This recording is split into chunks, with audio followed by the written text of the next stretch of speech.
Good evening guys, कैसे हैं आप लोग। मैं बिल्कुल ठीक हूँ। आप लोग बताना, आप लोग कैसे हो। हम आपको आहार विज्ञान एवं पोषण डॉक्टर वृंदा मैम की बुक बता रहे हैं, जिसमें से मैंने कुछ चैप्टर फिनिश कर दिया है। इस टाइम फूड प्रिजर्वेशन आपको मैं बता रही हूँ। इसमें मैं आपको पढ़ाने का एक ली हूँ कि मैं आपको बुक पढ़ाऊँगी, तो इसलिए मैं पहले आपको बुक वन लाइन वन मतलब लाइन बाय लाइन आपको बता देती हूँ। उसके बाद फिर मैं सारी चीज़ें आपको समझा दूँगी कॉपी पे, ठीक है। चलिए ज़्यादा बातें नहीं करते हैं, वीडियो स्टार्ट करते हैं।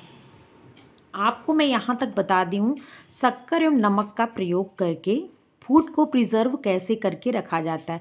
पहली बात तो मैंने आपको ये बताया, फूड प्रिजर्व करना क्या होता है, मतलब फूड को संरक्षण करना। कहते हैं ना, ये मेरे संरक्षण में, कहते हैं इनके संरक्षण में ये बदमाशी कर रहा है, इनके संरक्षण में इतना बोल रहा है, मतलब मेरे अंदर उसकी देख रेख मेरे अंदर, मतलब मेरे अंडर में है, ठीक है। उसकी देख रेख का जिम्मा कौन लिया, तो हम लिए। वैसे ही क्या है, फूड प्रिजर्वेशन कहते हैं, मतलब ऐसा भोजन जिसको क्या है आप लंबे समय तक सुरक्षित रख सकें, चाहे तो उसका रूप बदल के या बिना रूप बदले। तो आप फूड प्रिजर्वेशन ऐसे तो नहीं कि सोच लिया कि फूड को प्रिजर्व करके रखना है तो यार उसका रूप बदल, तो कैसे कुछ तो करेंगे कि ऐसे सोच लिया तो फूड प्रिजर्व हो गया, वो सड़ेगा नहीं, वो खराब नहीं होगा, उसको कीड़े नहीं खराब करेंगे, उसको फफूंदी फंगस नहीं लगेगी, बैक्टीरिया नहीं खराब करेंगे, ऐसा तो होगा नहीं। उसके लिए आपको कुछ काम करना पड़ेगा, ठीक है। चाहे आपको मतलब कह सकते हैं कि आपको रासायनिक काम करना पड़े या भौतिक विधियों का प्रयोग करना पड़े या धूप का प्रयोग करना पड़े, प्राकृतिक कह सकते हैं, प्राकृतिक चीज़ों का प्रयोग करके या तो उसको सुरक्षित रखने के कुछ तरीकों को अपनाना होगा। कुछ चीज़ें क्या होती हैं, सदियों से चली आ रही है, जिसको सभी लोग जानते हैं। कुछ क्या है, विज्ञान दिन प्रतिदिन आगे बढ़ते जा रहा। कुछ चीज़ें क्या है, नई नई आती जा रही, नए नए केमिकल्स, नए नए मशीनें, जिसमें भौतिक भौतिक परीक्षण के अंतर्गत, जैसे आप सबसे बड़ी बात तो कह सकते हैं आपकी ये रेफ्रिजरेटर है, हाँ, जो फ्रीज आप घरों में उपयोग करते हैं। तो ये क्या है, सब भौतिक परीक्षण कह सकते हैं, या भौतिक मतलब टेक्नोलॉजी का मतलब ज़माना है। टेक्नोलॉजी के द्वारा क्या है, चीज़ें अच्छे से अच्छा होते, मतलब गुड से बेटर होते जा रहे हैं, ठीक है। तो वही बात है, तो आपने कुछ संरक्षण पढ़ा, मतलब भोजन को संरक्षित करने के कुछ तरीके पढ़ा। उसमें सबसे पहले आपने प्राकृतिक तरीका देखा। पहले आपने देखा कि ये भोजन खराब कैसे, कुछ सिद्धांत पढ़े फूड प्रिजर्वेशन के। तो आपने फूड प्रिजर्वेशन में देखा कि भाई भोजन खराब कैसे हो रहा है या उसको बचाया कैसे जा सकता है, सिद्धांत क्या थे। तो आपने पहले क्या किया कि इसमें से सूक्ष्म जीवों को मार देते हैं, ठीक है। पहले मार दो, मार दिया मैंने, टेम्परेचर का प्रयोग करके मार दिया। जो रेज होती है ना, उसमें से भी क्या होता है, अल्ट्रा रेज, गामा, बीटा, ये रेज हैं, मतलब ये क्या होती है, रेज है। सूर्य की किरणों में भी रेज होती हैं, ठीक है। तो वो क्या है, इसको ये रेज का प्रयोग करके क्या किया आपने, उसको मार दिया। टेम्परेचर का प्रयोग किया, उससे भी आपने ताप का प्रयोग करके, जैसे किसी चीज़ को उबाल दिया, ठीक है, किसी चीज़ को क्या किया, स्टरलाइज कर दिया, किसी चीज़ को पास्चुराइज कर दिया। ये चीज़ें क्या है, तो ये कैनिंग कर दिया। बॉटलिंग करने से पहले आपने चीज़ों को क्या किया, उबाल दिया। ताप का प्रयोग किया, विकिरण का प्रयोग किया, आपने क्या किया, जीवाणुओं को नष्ट कर दिया। दूसरा आपने क्या किया कि यार मारना थोड़ा महंगा है, कुछ और सोचते हैं, तो आपने क्या किया कि कह सकते हैं कि वायु को, मतलब वायु से चीज़ों को वायु से दूर रख दिया। मतलब जो आपके पास भोजन है, खाद्य पदार्थ, उसको क्या है, उनसे दूर रख दिया, उनकी पहुंच से दूर रख दिया। मतलब आपने वायु विलोपन कर दिया, जिसे एसेप्सिस कहते हैं। कौन से, अरोगाणुकता की विधि कहते हैं, एनारोबिक मेथड कहते हैं। इसमें क्या करते हैं, तो इसमें जो सामान है, जो खाद्य पदार्थ है, उसको हवा से दूर रख देते हैं, उसको ऑक्सीजन के संपर्क में नहीं आने देते हैं, बंद करके टाइट रखते हैं। जिस, या अगर वायु है, मतलब उसको किसी भी प्रकार से मान लो हवा के संपर्क में नहीं आना है, जिससे वो खराब नहीं होगा, ठीक है। उसके बाद आपने क्या देखा था, एसेप्सिस के अलावा देखते हैं, एसेप्सिस के अलावा आपने देखा था छान कर, जैसे दूध को छानते हैं ना, दूध को वह कुछ गंदगी ये छानते हैं, आटे को चालते हैं ना, छानते ही तो हैं, उसमें कीड़े वगैरह, घून वगैरह रहते हैं, तो वो चलनी के ऊपर आ जाते हैं, ठीक है, ठीक है। कम ताप का प्रयोग करके, मतलब रेफ्रिजरेटर वगैरह का प्रयोग करके आप क्या कर सकते हैं, उनकी क्रियाशीलता, उनकी वृद्धि को रोक सकते हैं, मार नहीं रहे, रोक सकते हैं, सुखा करके, जिसे डिहाइड्रेशन कहते हैं। फिर नेक्स्ट नंबर आया कि भोजन को सूक्ष्म जीवों से दूर रख दें। तो दूर कैसे रखेंगे, मतलब वो हमारी उस चीज़ में पहुंच ना पाए। तो आप कहते हैं ना यार, उसको ज़रा कस के पैक करना है, या सील पैक कर दो जिससे उसमें हवा ना घुस पाए, ठीक है। पैक कर दो जिसमें वो घुस ना पाए। अगर कोई एक भी घुस गया तो क्या करेगा, प्रजनन करके द्विगुणन क्रिया के द्वारा क्या होगा, वो 12 से 72 हो जाएगा। थैलियों में बंद करके रख सकते हैं। दूसरा है भोजन में स्वतः होने वाली क्षति को रोक करके, मतलब परिरक्षण का सिद्धांत, जो आप आगे सारा देखेंगे प्रिजर्वेशन के जो मेथड्स हैं। एक है एंजाइम को ही निष्क्रिय फ्री कर दो। एंजाइम जो जैसे फलों को पकने को, फलों को सड़ाने में एंजाइमेटिक क्रिया होती है, सब्जियां हो गई एंजाइमेटिक क्रियाएं होती हैं, दूध में एंजाइमेटिक क्रियाएं होती हैं, तो इनको ही रोक दो। इनके अंदर जो क्रियाएं हो रही है ना, उन क्रियाओं को ही रोक दो, क्रियाओं को ही रोक दो, इनको पनपने ही ना दो। मतलब जो बैक्टीरिया वायरस जो ये लग रहे हैं, इनको पनपने ही नहीं दो, इनको रोक दो। क्या किया? ब्लैचिंग किया और क्या किया? बॉइल्ड किया। ठीक है। यांत्रिक और भौतिककरण क्या? यांत्रिक का मतलब यंत्र का प्रयोग करके। ठीक है। मतलब भौतिक उसी को कहते हैं फिजिकल, जिसको आप छू सके देख सके, जिसमें भौतिक सिद्धांतों का प्रयोग हो रहा है। जो ये मशीनें हैं उनमें क्या हो रहा है? इलेक्ट्रिक वगैरह क्या, ये सब भौतिक सिद्धांत फिजिक्स के अंदर आपने पढ़ा ना, कैथोड एनोड, ये सब आपने किसके पढ़ा? फिजिक्स में पढ़ा है कि लाइट कैसे जा रही है, डीसी क्या होता है, एसी क्या होता है, तो ये सब आपने फिजिक्स में पढ़ा है। जिस लोगों ने इंटर साइंस साइड से होंगे या जो बीएससी वगैरह के, उनको समझ आ रहा होगा। इनका प्रयोग करके जो सही पैकिंग नहीं की है और संग्रह में दो से इन चीज़ों का ध्यान रखें। अब आप इतनी चीज़ें समझ गए। नेक्स्ट आपने क्या देखा? भोजन खराब होता कैसे है भाई? हमने तो ये जान लिया भोजन को प्रिजर्व कर दो, हमने ये भी जान लिया किससे खराब हो रहा है तो उसको बचाया कैसे जा सकता है। ये भोजन ही कैसे खराब हो रहा है, खराब कैसे हो जाता है? मान लो हमने दाल चावल खाया, क्या इसमें ऐसा होता है कि भोजन खराब हो जाता है?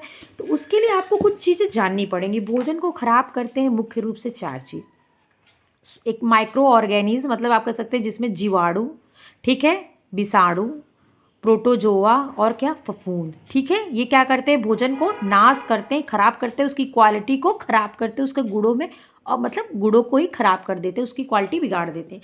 जीवाणु में आपने क्या पढ़ा? तो आपने पढ़ा है बोट्यूलिज्म समूह, क्लास्ट्रीडियम समूह, सल्मोनेला टाइफी, एक और पढ़ा था। ठीक है।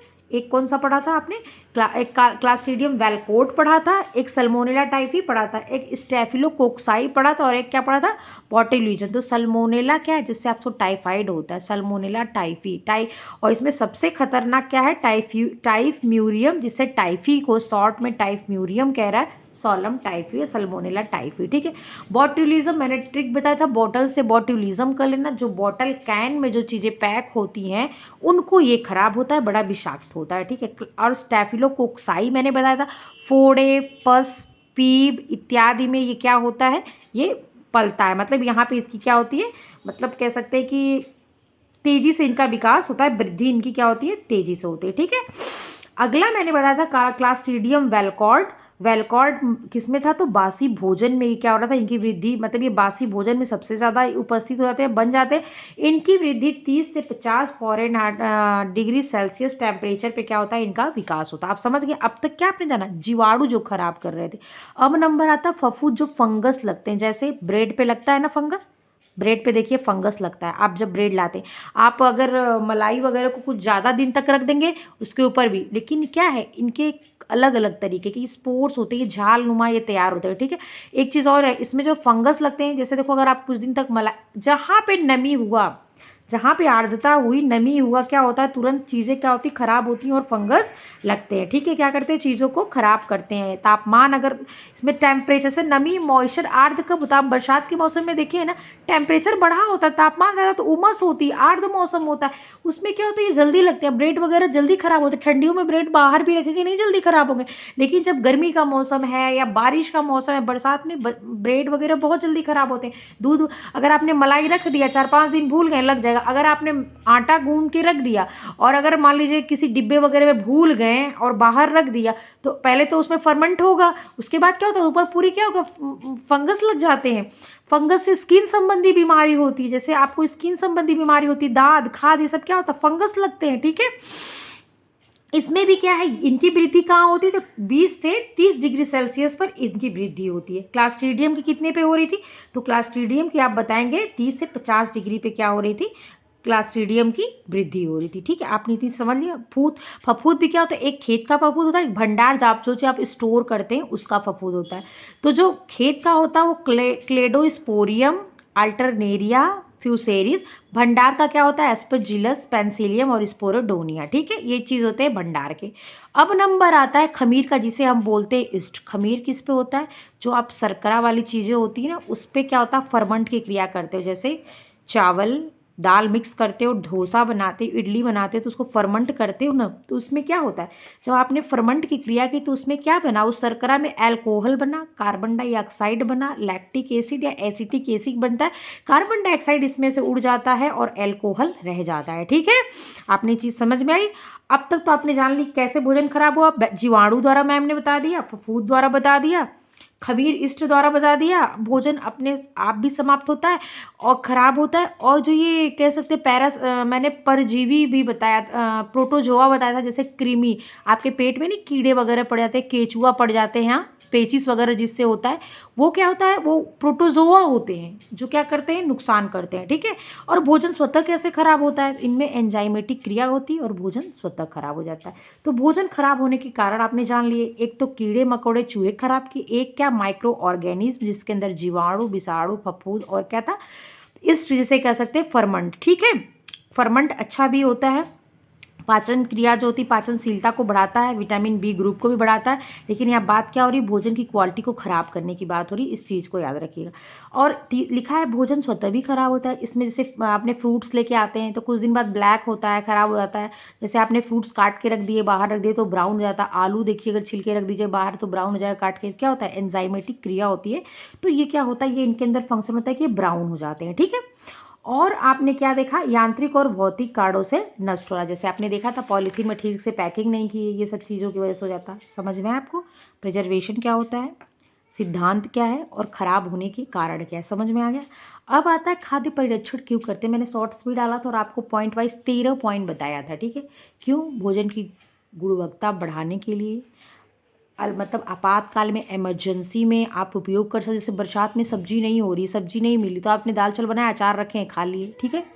जिस सीज़न में जो चीज़ नहीं मिलती उसको सुरक्षित रखने के लिए, टेस्ट अपना बढ़ाने के लिए जैम जेली वगैरह का प्रयोग करके, ठीक है। इससे मतलब बहुत सारे 13 कारण थे, अभी मतलब प्रेजेंट में 13 नहीं याद है, लेकिन जैसे अगर आएगा तो आप लोग को मैं बताई हूँ, एग्जाम में आप समझ जाएंगे। जो आप जिस चीज़ के लिए भोजन का यूज़ करते हैं वो आपको सारा चीज़ें पता है, ठीक है। देखिए वर्ष भर यूज कर सकते हैं, पोषण मूल्य में बढ़ोतरी करने के लिए, दैनिक आहार में विविधता ला सकते हैं इससे, ठीक है। ऐसे यात्रा वगैरह में यूज कर सकते हैं, इमरजेंसी में यूज कर सकते हैं, बचत, पैसे की बचत कर सकते हैं। जैसे जैम जेली अगर आपको घर में बनाने आ गया, ठीक है, मुरब्बा अगर घर में बनाने आ गया तो बाज़ार में क्या 3 का चीज़ 13 में मिलती है, आप घर पे बना लोगे थोड़े पैसे में तो आपका बजट भी तो रहेगा ना, सिस्टम मतलब व्यवस्थित बजट रहेगा। और क्या होगा, भोजन को नष्ट होने से ही, जैसे आप डिहाइड्रेशन अगर कर दिए, आलू का चिप्स बनाया, उसको पानी में धूप में सुखा दिया, पानी उसके अंदर से उड़ गया, वाष्पीकृत हो गया, बचा क्या, ठोस। तो उसमें जब जीवाणु उसमें पनपने की कोई स्थिति न, नमी ना आर्द्रता है, तो क्या होगा, वो लॉन्ग टाइम तक बचा रहेगा। आपको जब भी मन किया मार्केट से चिप्स वगैरह खरीदने की जरूरत नहीं है। आपने चाय के साथ क्या कुछ स्नैक्स की ज़रूरत है तो आपने चिप्स वगैरह तल लिया, ठीक है। इसका करने से लोगों को रोज़गार का अवसर भी मिलता है, क्योंकि आप बस नमक का प्रयोग करके, चीनी का प्रयोग करके और धूप का प्रयोग करके इन सब चीज़ों से प्रिजर्वेशन कर सकते हो। लेकिन भौतिक जो सिद्धांत के द्वारा, रासायनिक सिद्धांत के द्वारा, जो कोल्ड स्टोरेज, चिल्ड, ये सब क्या है, सब मतलब आपकी व्यापारिक स्तर पे होती है, ठीक, कमर्शियल स्तर पे इन सब चीज़ों का प्रयोग किया जाता है। सब घर में चीज़ों थोड़ी चीज़ के लिए नहीं होती। फ्रीज़ है, फ्रीज थोड़ी चीज़ के प्रयोग के लिए, लेकिन जो कमर्शियल के चिल स्टोरेज है, कोल्ड स्टोरेज है, सेलार स्टोरेज है, डीप फ्रीजिंग मेथड है, ये सब क्या है, भौतिक के अंतर्गत आते हैं ना। गैस शुष्क झाग चटाई हो गया, फिर कह सकते हैं कि डिहाइड्रेशन मेथड, जो रोलर ड्रायर वगैरह का प्रयोग करके किया जाता है। तो क्या ये सब आप घर में कर सकते, तो आप नहीं कर सकते। तो कुछ भौतिक, कुछ रासायनिक चीज़ों का प्रयोग करके, कुछ यांत्रिक चीज़ों का प्रयोग करके व्यापारिक स्तर पर चीज़ों को सुरक्षित रखा जाता है। इतने तक में कोई प्रॉब्लम नहीं, कुछ भी दिक्कत नहीं। नेक्स्ट आपको मैंने बताया था कि खाद्य परिरक्षण की विधियाँ कौन कौन सी है। मतलब अब तक तो आपने जाना खाद्य परिरक्षण खराब कौन करता है, खराब होने के सिद्धांत बताया मैंने आपको, उसके बाद बताया कि इसके लाभ क्या हैं। अब आता है कि खाद्य परिरक्षण की विधियाँ क्या क्या हैं। तो खाद्य परिरक्षण की विधियाँ आप पहली जान लो, अरोगाणुता मतलब एनारोबिक कंडीशन, कहने का मतलब हवा से दूर करके, मतलब हवा के संपर्क से दूर कर। एसेप्सिस का मतलब ही होता है कि क्या, सूक्ष्म जीवाणुओं का प्रवेश न होने दे, वायु विलोपन जिसे कहते हैं, ठीक है, मतलब उसमें हवा बिल्कुल न रहे।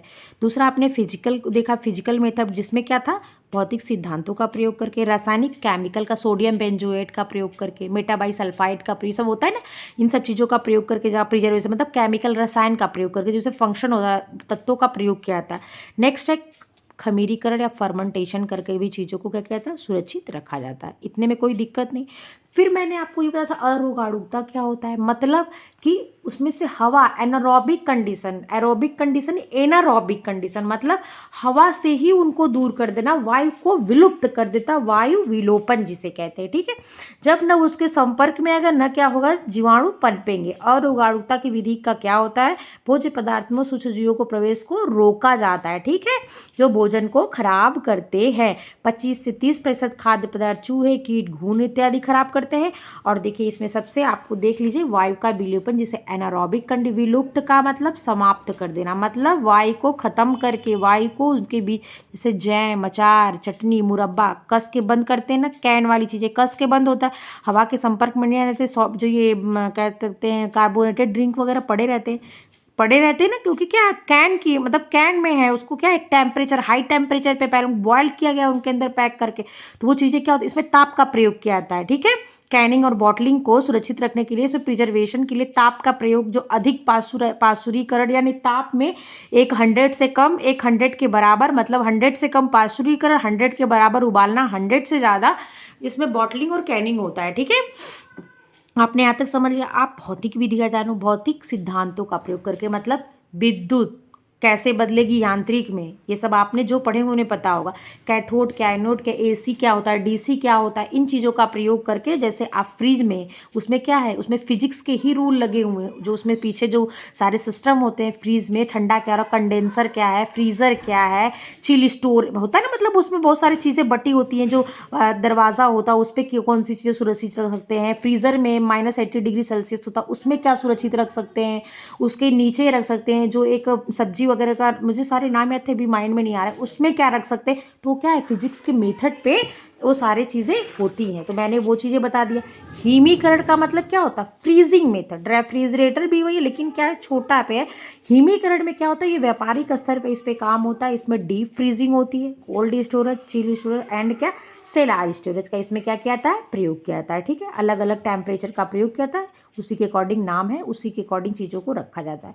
गैस संग्रहार, गैस का प्रयोग करके गैस को क्या किया जाता है, भेज करके CO2, मतलब CO2 अगर चीज़ों में रहती तो खराब नहीं होता, तो जिस चीज़ में जितनी ज़रूरत है, अगर CO2 उसमें से खत्म हो रहा है तो उसमें क्या करना, फिर CO2 भर देना, डाल देना, तो उसमें गैस हो गया। शुष्क हिमीकरण, ड्राई फ्रीजिंग मेथड, पहले उसको क्या करते हैं, उसमें से मतलब उसको ड्राई करते हैं, मतलब कोई चीज़ उसको उबालते हैं, ताप के संपर्क में लाते हैं, उसके अंदर से कुछ मात्रा में क्या करते हैं, उसके कुछ मात्रा में उसको ड्राई करते हैं, मतलब उसके अंदर की जल की मात्रा को कम करते हैं, उसके बाद फिर उसको कोल्ड करते हैं। ठीक है, चिल स्टोरेज, फिर आप क्या चिल स्टोरेज पे जैसे आप देख सकते हैं कि चिल पे कितना होता है, 35 से 45 डिग्री सेल्सियस टेम्परेचर होता है, जिसमें चीज़, पनीर को रखा जाता है, मांस मछली को रखा जाता है।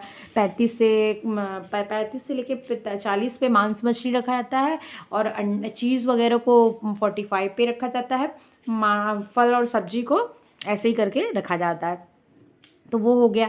फिर आपने निर्जलीकरण, आपको पता है डिहाइड्रेशन करेंगे, एक तो प्रकृति ने दिया है भैया धूप में सुखा दो, शक्कर नमक का प्रयोग करके क्या होता है, ऑस्मोटिक प्रेशर, ऑस्मोटिक दाब, परासरण की क्रिया होती है, वो क्या करते हैं, चीज़ों को बांध लेते हैं, जैसे क्या होता है चीज़ों को अपने में बांध लेते हैं, ऑस्मोटिक काम करते हैं, क्या करते हैं वो मतलब जल वगैरह वायु को क्या होता है वो बांध लेते हैं। ठीक है, ऑस्मोटिक प्रेशर, जैसे किशमिश को फुला देते हैं तो उसमें क्या होता है ऑस्मोटिक काम, जैसे अंगूर को किशमिश बनाना, फिर पानी में डाल दो फूल जाए, वही क्या होता है, वही ऑस्मोसिस, वही फंक्शन होता है। ठीक है, फिर आपने देखा, फिर इसमें क्या व्यापारिक स्तर पर डिहाइड्रेशन करेंगे, कमर्शियल लेवल करेंगे, मतलब जहाँ पे आप दें और आपसे वो पैसा ले फिर आपका काम करें। झाग छटाई शुष्क विधि के अंदर फोमिंग, जैसे आपको मैं पढ़ाई थी ना कि एग का जो होता है कह सकते हैं ओवल ग्लोबिन जो होता है वो क्या होता है, झाग उत्पन्न करने का काम करता है। इसमें ग्लोबिन मुख्य प्रोटीन होती है इसकी, ये कि इसके वाइट पार्ट में पाई जाती है, ये झाग उत्पन्न काम करती है। इसके लिए झाग, गिलसिरॉल, स्टिरॉल इत्यादि का प्रयोग करके झाग उत्पन्न किया जाता है, फिर उसको क्या कहता है मतलब पास्चुराइज करके रखा जाता है। अगला क्या, उच्च ताप का प्रयोग करके टेम्परेचर हाई, एक हाई टेम्परेचर 100 से लो टेम्परेचर 100 के पैरेलल टेम्परेचर पे किया जाता है।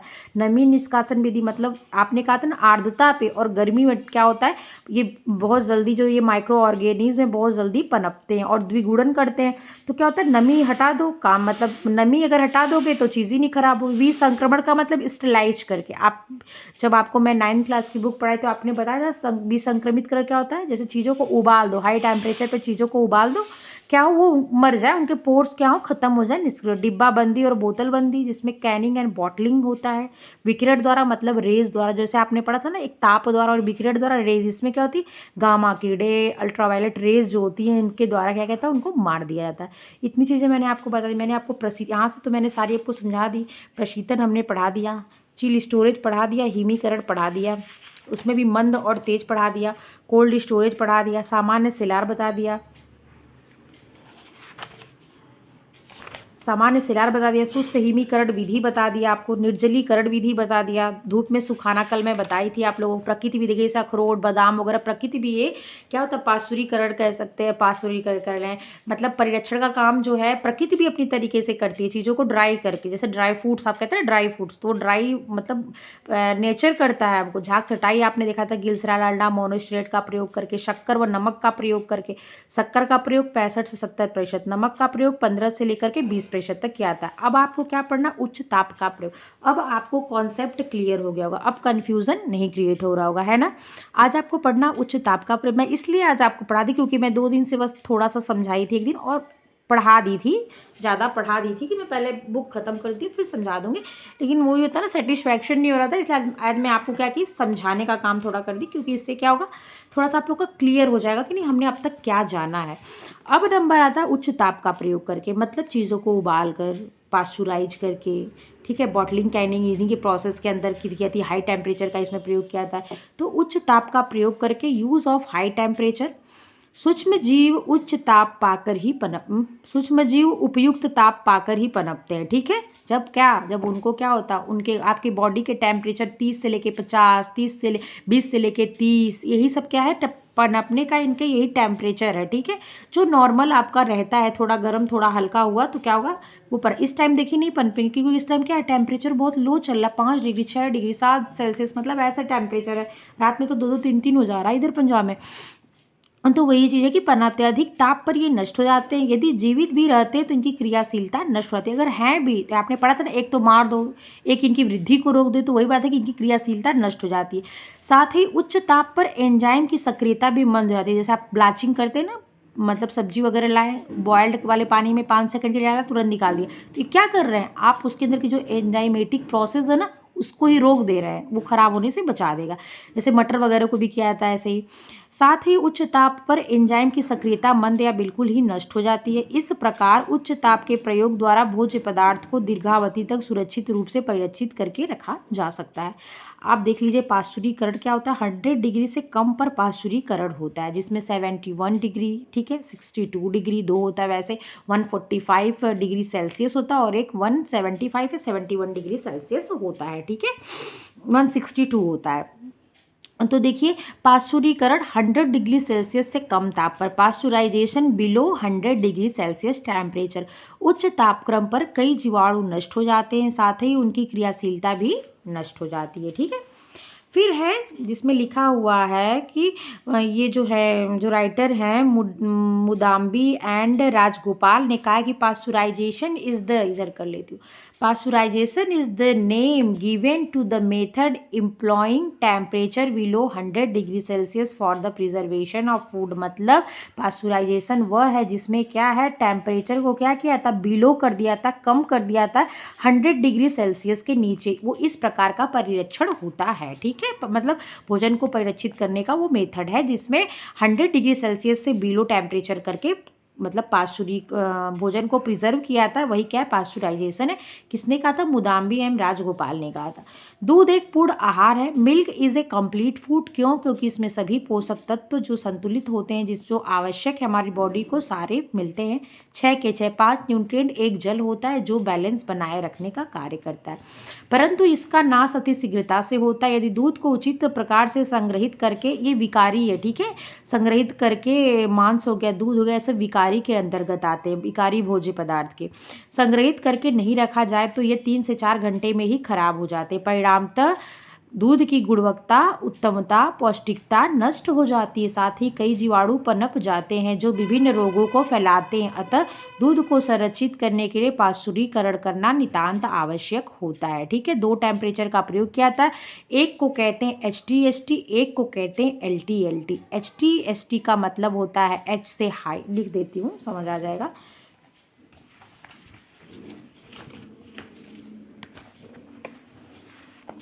जो पाश्चुरीकरण होता है, इधर लिखती ऐसे लिखती हूँ।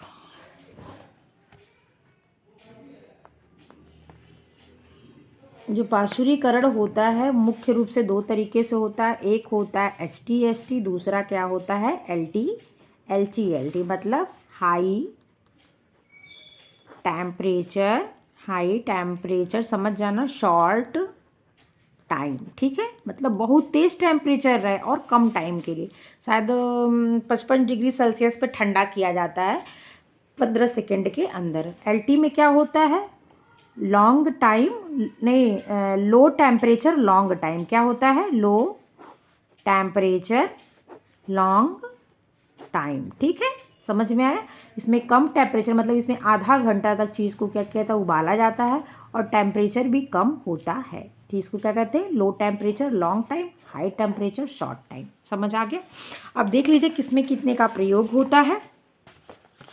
तो जो आप देख सकते हैं जो HTST होता है, HTST जो होता है, देखिए यहाँ पे लिखा हुआ है कि उच्च ताप कम समय के लिए HTST 72 degree Celsius 162 degree Fahrenheit तापक्रम पर उच्च ताप कम समय अवधि, मतलब हाई टेम्परेचर शॉर्ट टाइम जो होता है 72 डिग्री सेल्सियस, अगर फ़ारेनहाइट में तो 162 डिग्री फ़ारेनहाइट। ठीक है, ये क्या है, HTST का टेम्परेचर होता है 72 डिग्री सेल्सियस या 162 डिग्री फ़ारेनहाइट। ये क्या होता है, HTST का टेम्परेचर है। और जो लो टेम्परेचर लॉन्ग टाइम का है वो कितना है, 62.8 डिग्री सेल्सियस या 143 डिग्री फ़ारेनहाइट। इसका क्या होता है, टेम्परेचर होता है, क्योंकि लॉन्ग टाइम तक इसका क्या होता है, ताप ज़्यादा। ये क्या होता है, ये 30 मिनट तक गर्म किया जाता है। कितना, इतने टेम्परेचर पे कितना मिनट, 30 मिनट। और ये कितना, 15 सेकेंड, सोच लीजिए 1 मिनट भी पूरा नहीं, 15 सेकेंड के लिए गर्म किया जाता है। ठीक है, ठंडा 55 डिग्री सेल्सियस पे शायद किया जाता है, डिग्री सेल्सियस या फ़ारेनहाइट, सेल्सियस ही शायद है, तुरंत ठंडा कर दिया जाता है। तो अब आप इतनी चीज़ समझ गए कि पाश्चराइजेशन की 2 प्रोसेस, एक क्या है HTST, एक क्या है LTLT। तो HTST कितने मिनट के लिए, 15 सेकेंड के लिए, और टेम्परेचर कितना, तो आप बोलेंगे 72 डिग्री सेल्सियस या 162 डिग्री फ़ारेनहाइट। और जो LTLT है मतलब लॉन्ग टाइम लो टेम्परेचर में क्या होगा, तो वो 30 मिनट के लिए रखा जाता है, 62.8 डिग्री सेल्सियस होता है और 143 डिग्री फ़ारेनहाइट इसका क्या होता है, टेम्परेचर होता है। समझ गए। अब आगे देखिए करते क्या है, यहाँ तक आपने देख लिया। दूध एक पूर्ण आहार है, milk is a complete food, परंतु इसका नाश अति शीघ्रता से होता है। यदि दूध को उचित प्रकार से संग्रहित करके नहीं रखा जाए तो यह 3 से 4 घंटे में ही खराब हो जाता है। परिणामतः दूध की गुणवत्ता, उत्तमता, पौष्टिकता नष्ट हो जाती है, साथ ही कई जीवाणु पनप जाते हैं। ठीक है, जो विभिन्न रोगों को फैलाते हैं। अतः दूध को संरक्षित करने के लिए पाश्चुरीकरण करना नितांत आवश्यक है। दूध को संरक्षित रखने के लिए पाश्चुरीकरण की विधि अपनाई जाती है। या उसका टेस्ट कैसे किया था, तो फास्फेटेज परीक्षण के द्वारा। ठीक है, किन्हीं भोज्य पदार्थों में पाश्चुरीकरण की क्रिया, साथ ही रेफ्रिजरेशन, वायु का विलोपन, जीवाणु का निष्कासन, अधिक मात्रा में शक्कर का प्रयोग आदि प्रक्रियाएं भी की जाती हैं। मतलब दूध को सुखा दो एकदम, मतलब पाउडर बना दो, जब जरूरत हो उतना पानी डाल दो। ठीक है, शक्कर के प्रयोग करके, आपको जब मैं दूध का चैप्टर पढ़ाई बताई थी ना, शक्कर मिला दूध को क्या कहते हैं, और मक्खन निकाले दूध को क्या कहते हैं, तो वही चीज़ है कि इन सब चीज़ों का भी प्रयोग करके प्रिजर्व किया जाता है। दूध की गुणवत्ता, उत्तमता हो जाती, साथ ही कई जीवाणु पनप, कहाँ चला गया, हाँ, पाश्चुरीकरण नितांत आवश्यक है। दूध की संरक्षित रखने के लिए पाश्चुरीकरण की विधि अपनाई जाती है। किन्हीं किन्हीं भोज्य पदार्थों में पाश्चुरीकरण की क्रिया के साथ रेफ्रिजरेशन, मतलब रेफ्रिजरेटर मतलब फ्रीज जो कहते हैं घरेलू भाषा में, वायु का विलोपन, वायु को निष्कासित करके, जीवाणुओं का निष्कासन, अधिक मात्रा में शक्कर का प्रयोग आदि करके भी रखा जाता है। सामान्य दूध में पाश्चुरीकरण की क्रिया के 2 तापमान होते हैं, हमने आपको बता दिया। 62.8 डिग्री सेल्सियस या 143 डिग्री फ़ारेनहाइट तापक्रम को क्या कहते हैं, तो LTLT कहते हैं। ठीक है, कितने से मिनट के लिए रखा था, 30 मिनट के लिए रखा था। 72 डिग्री सेल्सियस 162 डिग्री फ़ारेनहाइट को क्या कहते हैं? तो HTST कहते हैं। कितने टाइम के लिए रखा था? तो आप कहेंगे 15 सेकंड के लिए रखा था। इस तापमान पर दूध को 72 डिग्री सेल्सियस पर 15 सेकंड के लिए गर्म किया जाता है। तत्पश्चात तुरंत 10 डिग्री सेल्सियस से भी कम ताप पर ठंडा किया जाता है। यहाँ पे 10 लिखा है ना, मैं अभी पढ़ी हूँ किसी बुक में 55 लिखा था। दूध को परिरक्षित करने की यह विधि ज़्यादा प्रचलित है क्योंकि समय कम लगता है। इस तापक्रम पर सभी सूक्ष्मजीव या तो मर जाते हैं। क्या पाश्चुरीकरण की जो ये क्रिया है ये दूध के लिए बहुत प्रचलित विधि है, ठीक है, अथवा इनकी सक्रियता नष्ट हो जाती है। फलतः भोज्य पदार्थ सड़ने से बच जाता है। मैं इसके साथ ये भी देखी हूँ, जैसे बियर को, मैंने एक बुक रखी है, मैंने उसमें दिया बियर, ये जो कार्बोनेटेड पेय पदार्थ हैं, इन सब चीज़ों को भी क्या कहता है, सुरक्षित रखने के लिए ये पाश्चुरीकरण की क्रिया की जाती है। और सबका टेम्परेचर भी दिया हुआ कितने कितने टेम्परेचर पे किया जाता है। आपको ज़रूरत नहीं, वरना मैं वो भी आपको दिखा देती। शराब देखिए लिखा भी, शराब, फलों का रस तथा दूसरे पेय पदार्थ भी इसी विधि के द्वारा लंबे समय तक संरक्षित किए जाते हैं। कार्बोनेटेड ठंडे पेय पदार्थों को पाश्चुरीकृत करने के लिए इसमें बस एक कार्बोनेटेड लिख दिया ना, उसमें बियर को कितने पे, वाइन को कितने पे, कोल्ड मतलब ये जो सॉफ्ट ड्रिंक प्रयोग करते हैं उसको कितने पे, सारा टेम्परेचर दिया हुआ है। तो 66 डिग्री सेल्सियस पर 30 मिनट तक रखते हैं। कितने पर? 66 डिग्री सेल्सियस पर 30 मिनट के लिए रखते हैं। पाश्चुरीकृत भोज्य पदार्थों को रेफ्रिजरेटर में रखने से उनका जीवन काल बढ़ जाता है। आप रखते हैं ना दूध फ्रीज में 100 डिग्री सेल्सियस ताप पर, मतलब अब तक आपने क्या पढ़ा, 100 डिग्री बिलो टेम्परेचर, जिसको बोला पाश्चुरीकरण। अब आप क्या पढ़ेंगे, 100 डिग्री ताप पे, मतलब पैरेलल 100 डिग्री टेम्परेचर, ठीक है, पैरेलल 100 डिग्री टेम्परेचर पे आप करेंगे। उसके देखिए इक्वल जिसे कह सकते हैं, जैसे आप बॉयल्ड करते हैं, कोई कहते हैं 100 डिग्री टेम्परेचर पे उबालना का काम करते हैं। तो देख लीजिए 100 डिग्री सेल्सियस पानी का क्वथनांक होता है, बॉइलिंग पॉइंट होता है। मैं आपको बोली ना, अब पानी कब खौलता है? जब उसका तापमान 100 डिग्री सेल्सियस होता है, मतलब पानी क्या है, खौलना शुरू हो जाता है, और वही उसका बॉइलिंग पॉइंट होता है, जिसे क्वथनांक कहते हैं, ठीक है। इस तापमान पर भोज्य पदार्थों में उपस्थित सभी जीवाणुओं, लार्वा, कीटाणुओं आदि का नाश हो जाता है। जीवाणु के बीजाणु जो उसमें स्पोर्स होते हैं वही क्या करते हैं, द्विगुणन की क्रिया करते हैं, भी नष्ट हो जाते हैं। दूध को उबाल देने से उसका जीवन काल काफ़ी, जब आप दूध को उबालते हैं मतलब आपने क्या किया, 100 डिग्री जो बॉइलिंग पॉइंट है, दूध को उबाला, उसके भी जो स्पोर्स हैं, उसके अगर हैं भी उसमें जीवाणु, तो क्या हुए, वो निष्क्रिय हो गए या मर गए, ठीक है। फलों एवं सब्जियों को संरक्षित करने से पूर्व इसी तापक्रम पर 1 से 3 मिनट तक उबाला जाता है। तत्पश्चात तुरंत ही ठंडा कर दिया था, जिसे क्या कहते हैं, ब्लांचिंग कहते हैं। तुरंत ही 5 सेकंड में क्या किया, ठंडा कर दिया था। और कितने मिनट उबालते हैं, तो 1 से 3 मिनट क्या किया था, उबाला जाता, और तुरंत ठंडा कर दिया था। किसको? फल और सब्जी को। ब्लांचिंग देख लो, फलों एवं सब्जियों में उपस्थित जीवाणुओं का नाश हो जाता है। फलों एवं सब्जियों में उपस्थित एंजाइम का नाश हो जाता है, जिसके कारण उन्हें सुखाते समय एंजाइमेटिक प्रतिक्रिया, एंजाइमेटिक रिएक्शंस नहीं होते तथा फल सड़ने से क्या होते हैं, बच जाते हैं। ब्लाचिंग से फलों एवं सब्जियों के रंग, रूप, रचना, स्वाद आदि में परिवर्तन है। जैसे मटर वगैरह को उबाल दीजिए ना, तो उसके बाद वो ग्रीन, जैसे सब्जी अगर बनाने भी है तो अगर आपको कभी लगता है सब सब्जी बनाओ तो मटर का कलर फेड हो जाता है, जैसे उतनी ग्रीन नहीं रहती। लेकिन अगर चाहते हैं कि सब्जी एकदम ग्रीन रेड दिखे, मतलब सब्जी में मटर ग्रीन ग्रीन सी दिखे, जैसे नेचुरल कलर होता है, तो आप पहले बनाने से पहले उसको हल्का सा उबाल लीजिए, उबाल के निकाल लीजिए, वो ग्रीन ही रहेगी, मतलब सब्जी बनाने के बाद भी। तो अथवा इसके अलावा इसकी प्राकृतिक सुगंध में वृद्धि हो जाती है, इसका स्वाद ताज़ा रहता है। किसमें? ब्लांचिंग के बारे में बता रहा। अब नेक्स्ट आपने क्या देखा, 100 degree below, 100 degree parallel and high, 100 degree से हाई टेम्परेचर, ठीक है, उससे एबव टेम्परेचर एबव भी 100 डिग्री सेल्सियस। 100 डिग्री सेल्सियस से अधिक तापक्रम पर सभी जीवाणु तथा विषाणुओं का नाश हो जाता है।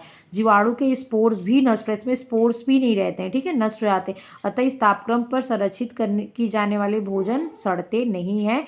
प्रेशर कुकर में क्या होता है, 121 डिग्री सेल्सियस टेम्परेचर रहता है, इस चीज़ को याद रखिएगा। प्रेशर कुकर में पकाने पर तापक्रम में वृद्धि 100 डिग्री सेल्सियस से ऊपर हो जाती है। नमी निष्कासन विधि, इसको मैं कल बताऊंगी। आज मैंने बस पास्चुराइजेशन आप लोग को बताया है। टाइम हो गया 33 मिनट। कल मैं आपको नमी निष्कासन, विसंक्रमण, अब आपको तो ये नहीं ना कि मतलब पहली चीज़ों को माइंड में कॉन्सेप्ट क्लियर करना है, वो चीज़ आप समझ गए, अब तक आपने क्या जाना। तो कल मैं आपको ये नमी निष्कासन, विसंक्रमण, डिब्बाबंदी, ये सारी चीज़ें थोड़ा सा है, 2 पेज है, मैं पढ़ा के ख़त्म कर दूंगी। अगर जिसको मेरी वीडियो अच्छी लगे लाइक शेयर सब्सक्राइब कर दीजिएगा। आप लोग देखने के लिए, जो मेरी वीडियो देख रहे हैं उनको बहुत बहुत धन्यवाद। अपना ध्यान रखिएगा, टेक केयर।